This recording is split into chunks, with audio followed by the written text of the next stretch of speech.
Want to ask you, starting off with Fitz, how do you prepare for a guy like that you've obviously seen a couple times in the past where he he's kind of hot and cold. Like he can have that explosive game, but then he can also have that game where he's a turnover machine. So just how do you prepare for a guy like that? And what do you see in a quarterback like that? You got to come with it. You got to practice hard. You got to prepare well. Last year, he was the only quarterback that went over 300 yards against us. So, I mean, you tell me. Every time we played against him, he's given us fits. The first game against Miami, it came down into the wire. Then last year when we went to Miami, he threw for over 300 yards.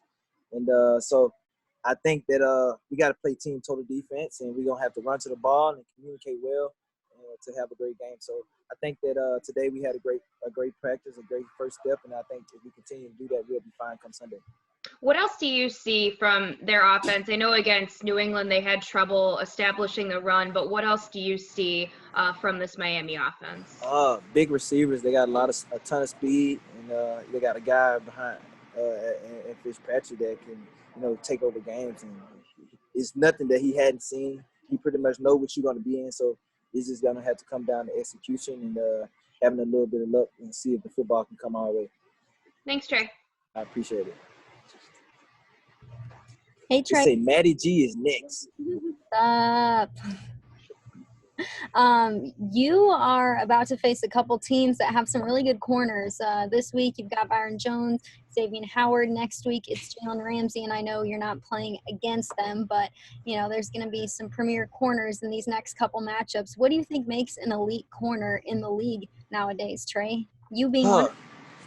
A guy that that knows the whole defense, pretty much know the weakness of the defense and know where his help is going to be. A guy that pretty much can play within the scheme, can play off and can play press. Also can come in and feel when need be, when you have to tackle the run. So I think that the total cornerback is a guy that can pretty much do it all: play off, play press, play zone, play man. Also can come up and tackle and communicate, and also can make the plays, catch the football when they come to you. So when you become that type of guy, a guy that can take the ball away and also do those things, like I said, I think that you'll be a big-time player in this league. Have you seen yourself having to change or adjust at all with new types of quarterbacks, wide receivers coming into the league over the last year or so? I just adjust to what I see on film. If I can see anything where I feel like I can put myself and have an advantage, I can change and adjust on the run. But obviously, I like to play my technique, what I'm comfortable in doing, and what's got me here so far, and then playing total team defense and just playing within the scheme that we have here. I think both of those things has been the point to where I've had success. A little bit of my stuff and then mostly of the scheme too. So it's pretty good. Thanks, Trey. I appreciate it.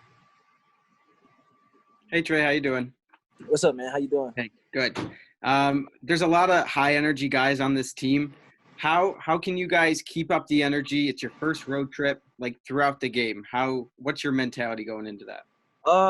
It's just something that we pretty much do at practice. Cheering each other on, competing against each other, trying to make each other better. And on Sundays, you get to let that all out, man. All the hard work you put in Monday through Saturday, just preparing for the game, and then you go in on Sunday and you get to see your teammates, the things that he did on the practice field the whole week. You get to see him do that actually in the game.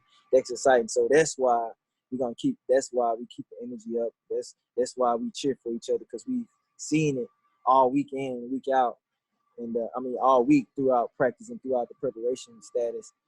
Then when you go into the game, it's great to see guys actually doing it in the actual game. So that was pretty much makes it excited, and just seeing each other do well. This is a time where you're gonna need your teammates. You don't have that crowd, so only thing we have is each other, and then if we lean on each other and cheer each other on, I feel like we'll be fine.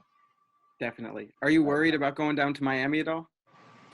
I feel like the NFL, and I feel like the Miami, they're gonna do a great job of following the protocols and make sure everybody's staying safe. So hopefully everything turns out good. But we'll see. Yeah. Thank you, Trey. I appreciate it. Hey Trey, AJ Feldman here from the CBS station in Rochester. How you doing? What's up, man? How you doing?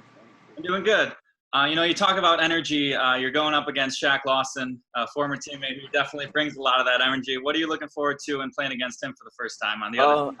I already know as far as the offense side, he's going to be talking trash to our offense. But, Shaq, he's a guy that, he made a ton of big-time plays for us over the last 3 years since he's been a teammate of mine since I've been here. And I'm happy for him. I'm happy that he was able to, do the things that he wanted to do and able to hit free agency and get compensated for his services.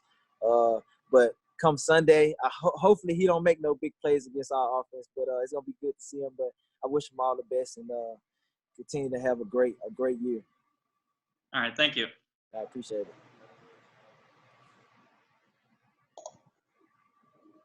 Hey Trey, can you hear me? Yeah, I can hear you. Hey, so I'm Ashley from Channel 2.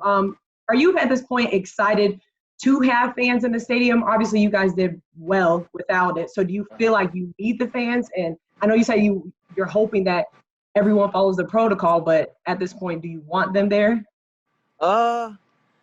If it's safe, yes, because you want to hear some crowd, you want to go on the road and you want to silence that. But if they're not following the protocols, then no, if it's not going to be safe. But if it's safe, then I'm all for having fans to let everybody see us perform and see their team. So it's going to be exciting. Whatever it is, fans or no fans, however many, if we prepare well and we practice, we play how we practice, I feel like we'll be fine going out there and just keeping our energies up and cheering each other on and being each other's cheerleaders. So I feel like this team is together. The way that we compete and prepare, I feel like we'll be fine no matter if it's fans or not. That's what I was going to ask. Do you feel like you guys are doing a good job of being each other's cheerleaders, motivating each other out there? Oh, yeah, for sure. For sure. If you watch the film, you can see on the sideline guys jumping up and down, guys cheering each other on, coming off the field, on and off the field. So we're going to have to keep that energy no matter what the situation, because if they have fans, it's not going to be our fans. It's going to be their fans. So we still going to be by ourselves. So. All right, thanks, Trey. I appreciate it. Trey Wright, good afternoon. Mookie Hawkins, Wellful Sports 1080. How was practice? Man, it was good, man. It was good. Good. Now, this defense, man, has been, one of the best since, you've been drafted, So what are the challenges you guys face on being, consistent in this defense? Football, NFL, it's a year-to-year thing. Nothing's given. You got to go out and earn it. And just the coaches that we have and just the way that they set things up for us to be successful and the guys that they bring in, guys practice hard, love to compete. And that's all you can do. If you practice hard and go out and give your max effort and give the best you can give, that's all anybody can ask for. And then your best is enough for the Buffalo Bills. That's all we need. And we got a lot of guys like that that's going to give their max effort.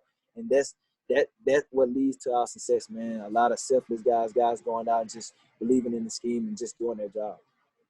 Now, you guys pretty much play flawless, out there on defense. So what are some improvements you would like to see going into week 2? We just got to continue to communicate out there, continue to run to the football, tackle well, no one-on-one tackles, make sure it's a game tackle each and every play. And just continue to just fly around and just have fun playing the game we love. So I think if we continue to do that, we'll be fine. Well, you're in a beautiful place to do that, right in Miami. So we wish you nothing but the best this week. I thank you. Thank you, man. Hey, Trey, John Scott here. I was curious to go back to facing Shaq, and obviously I could see through social media and things like that how you guys react to seeing teammates, while disappointed they're leaving, getting opportunities. Jordan Phillips, another one of those. What is that dynamic like, knowing that they're your friends, they're your teammates, you would like them to still be with you while still wishing them the best in different endeavors? We know that football is just a game, but outside of football, we're connected beyond the game of football. So you always want a guy to do great, even if it's come at the expense of the guy leaving, if he can go get compensated to where he feel like he's worth, then that's what it is. But at the end of the day, once the helmets come off and the shoulder pads come off, we're connected. We talk all the time. We text, FaceTime, joke all the time. So it's just a game of football that we're on the different ends. But when we take the helmet off, man, we forever bonded. So I value that over everything. The relationships that I've been able to build, and the friendships that I've been able to build. Those are the things that I cherish for a lifetime. So no matter what team another guy is on, when he take the helmet off and we outside the field, man, we're still bonded. So that's what I cherish, and that's what I believe in, and just earning your friendships, earning your relationships that you built. So because at the end of the day, once the game is done, once you walk away, those guys are still going to be your friends, and you can still have those relationships. So that's what I value the most. How much quieter has it been during training camp and being around here with Shaq not in the building? Oh, for sure. I mean, I know one thing, John. We got a lot of gum left because Shaq Lawson used to chew all the bubble gum. So we got a lot of gum in the locker room now that he's gone. So it's been different, man. We got a lot of gum, like I said, and then we don't hear as much trash talk on the field. So it's pretty dope. But we're gonna miss him. But we're gonna see him on Sunday. So we gonna have to kind of he gonna talk trash on Sunday. We already know that. Doing the warm-ups, doing everything. We know what's coming with Shaq, so it's gonna be fun. Yeah, those LSU Clemson shouting matches are a little lower now, right? Oh yeah, for sure. I got a little bragging rights for a year, because we beat them in the national championship, so that was pretty dope. Appreciate it, Trey. All right, thank you. Hey Trey, Matt Fairburn here. I was wanting to ask you what, as a defensive back, what the challenge is when a team uses a lot of play action, and what challenge that presents you as a defensive back. It's just staying on your man, just having good eye discipline, and just continue to just play through the down. Anytime a team has a great play action game, it presents a lot of challenges. But if we continue to play disciplined football, read our keys, and keep our eyes on our man, that's how you defeat that. With the play action game, they're gonna suck your underneath coverage up, your help up. So you just got to hold tight and just continue to stay on your man and make sure you don't catch the ball. So in practice, we practice that a lot. Just continue to go with your man, finishing through the hands, falling on the ground, all type of things like that. So with the play action game, and you don't have your underneath droppers, you're going to have to hold up. So I think we'll do a great job of holding up if we continue to practice well and do all the things that we're coached to do. What makes a good play action game, in your opinion? What makes the toughest one? If you got a good run game, that's when the play action comes. If you got a good run game and you play action, you're gonna keep us on our heels. It's 50-50. So you have a good run game, and then you can threaten us with the pass too. So if you got a good run game, that will make good play action. Because if you're not really running it, if we're stopping the run, we're not gonna respect you doing it. It has no effect if you're gonna play action if you don't have no run game. Thanks, Trey. I appreciate it. All right, that's the last question. Thanks, Trey.